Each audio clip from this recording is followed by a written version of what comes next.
Palo Alto. Where do you see this landing in 3 years, price wise? I thought this is a great question. Part of me wants to gatekeep and keep in the stock club, but I don't know if the price in 3 years will matter if companies are going to give it a better return. But I have it at 610, possibly. If we stay at the same kind of clip and the profit margin remains as high. Am I 100% certain that it'll get there? No, it's a lot of factors that come into play.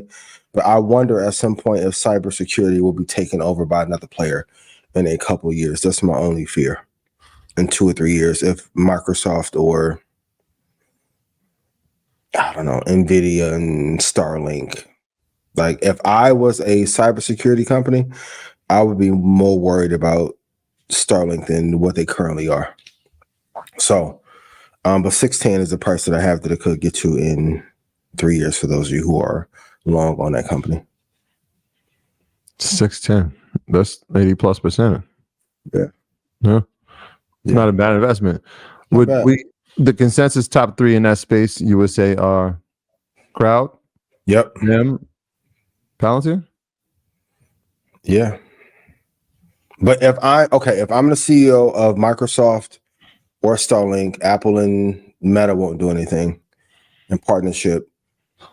If Microsoft doesn't go heavy into healthcare, is it an easier transition to move heavier into cybersecurity with partnership with NVIDIA?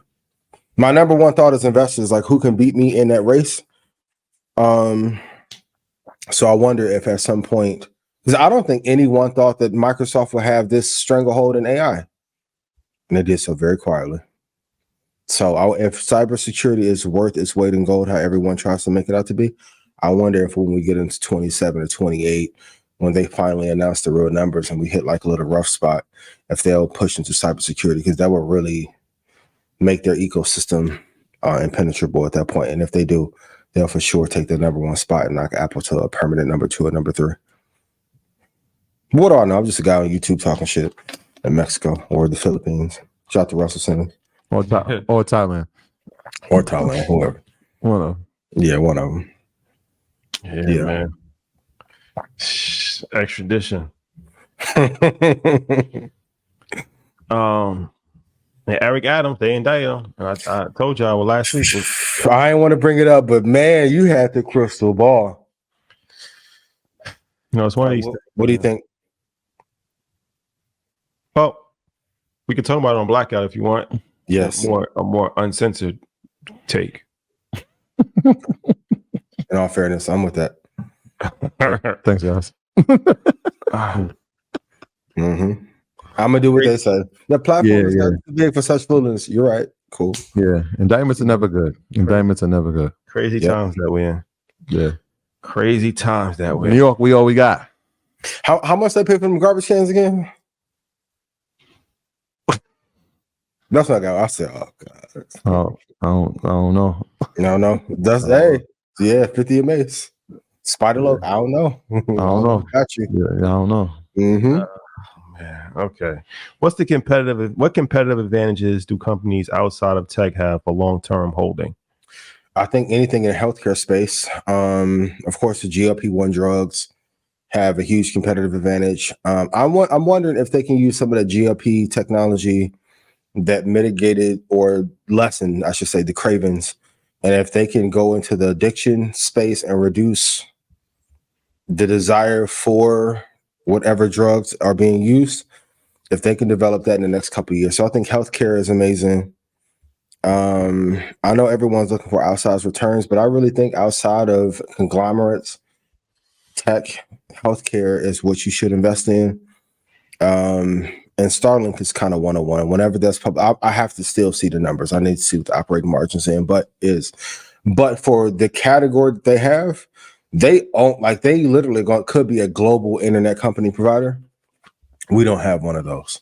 So healthcare companies that are close to being a monopoly, I think, are incredibly important. And then I'm still looking for another company in that beauty space that we talked about last week that may get a competitive advantage that other people cannot replicate. Also, I'm not the biggest fan of Spotify per se. because Apple's their number one competitor. But let's say if the music business goes through a restructuring, but they own an offshore asset, quote unquote, because it is in another country, and they get 25% of that. Isn't that an amazing hedge? As all these indictments coming out in the music industry? Like, I've never seen something be so well played. So, but once again, the platform has gotten too big for special releases. So, well, what do you think about industrials in the terms of these companies? Obviously, when we look at government funding, we know that there's infrastructure bills that are being passed, billions of dollars, not trillions, but billions of dollars. It's going to get spent. Yep. We have to build more, right? And we're talking about housing and everybody. It's affordable. That's not going anywhere. That topic is anywhere. Industrials, waste management. Waste management is a company I love. Caterpillar. Even if Intel put out a plan for what they were going to do with the capital, I haven't heard anything. Yeah, the Honeywells of the world, Caterpillar, like these companies, they're gonna be here. Absolutely, and they've been incredibly well run. And there's a lot of companies like that are Ecolab is another one, that are quiet companies that are real businesses. So, homework assignment, I would have you guys go look at Honeywell, Caterpillar, John Deere, Walmart, to see which companies are going to do incredibly well. WM, put that on there too, y'all. Have to, like, that are going to do well regardless of recession, inflation, quantitative easing or not. There's some companies that do well. So industrials, is a real category and real business for sure. It's one of those sectors where it doesn't matter. It's needed. It's gonna be needed. Mm-hmm. Yeah, and Alibaba's on fire. And if the IPO market opens up in China, and there's a little bit more discourse between the new president and Xi Jinping, China will be investable again. I'm looking to see what Shein will do if they IPO. Alibaba's been moving, but China had a good day today. Yeah, had a good day. Stimulus, quantitative easing. Word of the day. Word of the day. So Palantir, we back to Palantir. It's currently overvalued, but do you believe its software will continue to disrupt the landscape and provide positive returns? Yeah, despite me not being in love with the model, you can't argue that it's not innovative. Like, if you can take, I mean, it's like Blackwater's wet dream to be able to do this, and then also have like public support. I've never had this many Black and brown people be upset with me over talking bad about a company. And I get gains are important, but are gains more important than us being sovereign? They're not going to argue, do we even really want to be sovereign? But innovative? Hell yeah. I've always said Peter's one of the best advisors in that tech space, and to see what he's turned this company into and made his own moat, I don't think you can deny their impact in the landscape. Is it overvalued? Yes, but it'll come back to a good price where it'll be okay. For those of you who got in at 6 or 8 or 4, whenever you got in, continue to hold. But it's just the moral stuff that bothers me.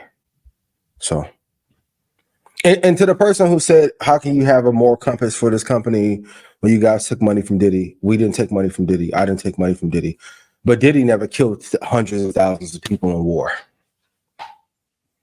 Some of you motherfuckers never been out the country and never seen civil unrest anywhere, to not know what this like, or have friends or family in other countries when some of this stuff is going down. So you can't be pro XYZ and then pro Palantir too. You got to pick one. But once again, what do I know?